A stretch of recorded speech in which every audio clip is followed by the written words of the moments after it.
बुलढाणा जिल्ह्यातील जळगाव जामोदमध्ये आज शेतकऱ्यांच्या संतापाचा उद्रेक पाहायला मिळाला।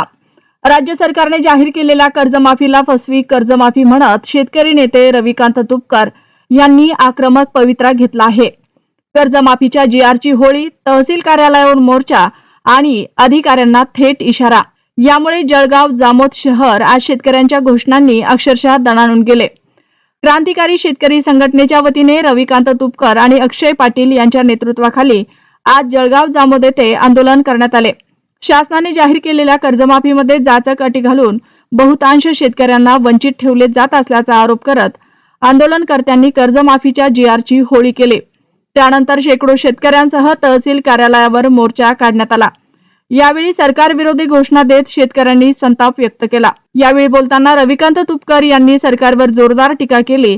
सरकारची कर्जमाफी ही शेतकऱ्यांची थट्टा असून त्यामध्ये इतक्या अटी घालण्यात आल्या आहेत की राज्यातील 10 ते 15% शेतकरीही पात्र ठरणार नाहीत, असा आरोप त्यांनी केला। केंद्र सरकार मोठ्या उद्योगपतींची लाखो कोटींची कर्ज राईट ऑफ करते, मात्र शेतकऱ्यांना कर्जमुक्ती देताना जाचक अटी लादल्या जातात। हा दुजाभाव शेतकरी सहन करणार नाही, असे तुपकर म्हणाले। सोयाबीन, कापूस आणि इतर पिकांना योग्य भाव न मिळाल्यामुळे शेतकरी कर्जबाजारी झाला असल्याचे सांगत तुपकर यांनी सरसकट कर्जमुक्ती, संपूर्ण सातबारा कोरा करणे आणि शेतीमालाला हक्काचा भाव देण्याची मागणी केली। जळगाव जामोद येथून आंदोलनाचा एल्गार पुकारण्यात आला असून येत्या काळात संपूर्ण महाराष्ट्रात मोठे आंदोलन उभारण्याचा इशाराही त्यांनी दिला। सरसकट कर्जमुक्ती आणि हक्काचा पीक विमा मिळाल्याशिवाय हा लढा थांबणार नाही, असा निर्धार त्यांनी व्यक्त केला। यावेळी तहसीलदार, तालुका कृषी अधिकारी आणि पीक विमा कंपनीच्या अधिकाऱ्यांनाही तुपकर यांनी धारेवर धरलं।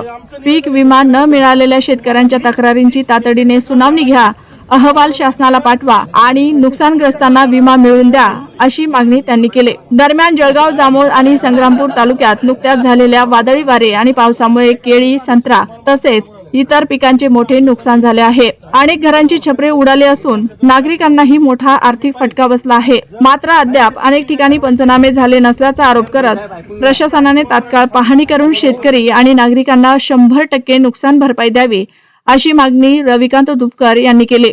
शेतकऱ्यांच्या प्रश्नांवरून जळगाव जामोदमधून सुरू झालेला हा संघर्ष आता राज्यभर पेटण्याची चिन्हे दिसत असून सरकार यावर काय निर्णय घेणार याकडे सर्वांचं लक्ष लागलं आहे। सरकारनं जी शेतकऱ्यांची कर्जमाफी केलेली आहे, ही कर्जमाफी फसवी आहे। 10 ते 15% लोक सुद्धा या कर्जमाफीमध्ये बसणार नाही।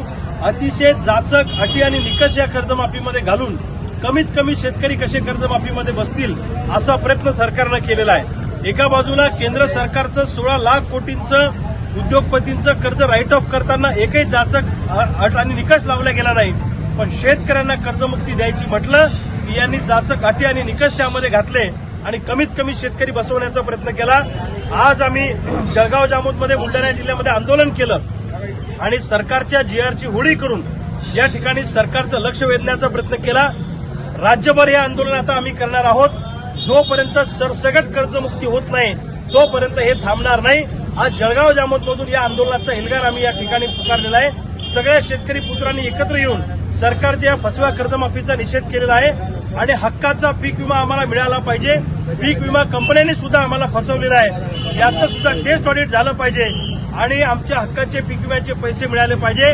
हक्काचा पीक विमा आणि हक्काची सरसकट कर्जमुक्ती या मागणीसाठी आज आंदोलन झालं। हे आंदोलन आता राज्यभरामध्ये वनवा घेऊन पेटल्याशिवाय राहणार नाही, असा निर्धार आम्ही सगळ्या शेतकरी पुत्रांनी आज केलेला आहे। शेतकऱ्यांना कर्जमाफीमध्ये वादळी वाऱ्यामुळे आणि चक्रीवादळामुळे प्रचंड मोठं नुकसान जळगाव, जामोद, संग्रामपूर तालुक्यामध्ये झालं। त्यामध्ये केळी असेल, संत्रा असेल, मोठ्या प्रमाणात नुकसान झालं। घरं उडाली, टीनपत्र उडाले। या शेतकऱ्यांचे अजून पंचनामे झालेले नाहीत। सरकारनं तातडीनं पंचनामे करावेत आणि 100% नुकसान भरपाई द्यावी, अन्यथा या नुकसानग्रस्त शेतकऱ्यांना घेऊन पुन्हा एकदा आंदोलनाचा नवा एल्गार पुकारला जाईल। आज शेतकऱ्याच्या सरसकट कर्जमाफीसाठी जळगाव जामोद येथे शेतकरी नेते रविकांत तुपकर यांच्या नेतृत्वामध्ये आम्ही आज या ठिकाणी फसव्या जीआरचा फाडून जाळून या ठिकाणी निषेध केलेला आहे। आमचं म्हणणं आहे की सरसकट कर्जमाफी झाली पाहिजे। 2025चा जो रखडलेला पीक विमा आहे तो तात्काळ मिळाला पाहिजे आणि या जळगाव जामोद तालुक्यामध्ये मागील आठवड्यात प्रचंड अशी नैसर्गिक आपत्ती झाली, त्यामुळे आमच्या या भागातील अनेक शेतकऱ्यांचं केळीचं मोठ्या प्रमाणात नुकसान झालं। त्या शेतकऱ्याला सुद्धा भरीव आर्थिक मदत मिळाली पाहिजे, या मागणीसाठी आज आम्ही शेतकरी नेते रविकांत तुपकर यांच्या नेतृत्वामध्ये तहसील कार्यालय जळगाव दामोद येथे आंदोलन करत आहोत.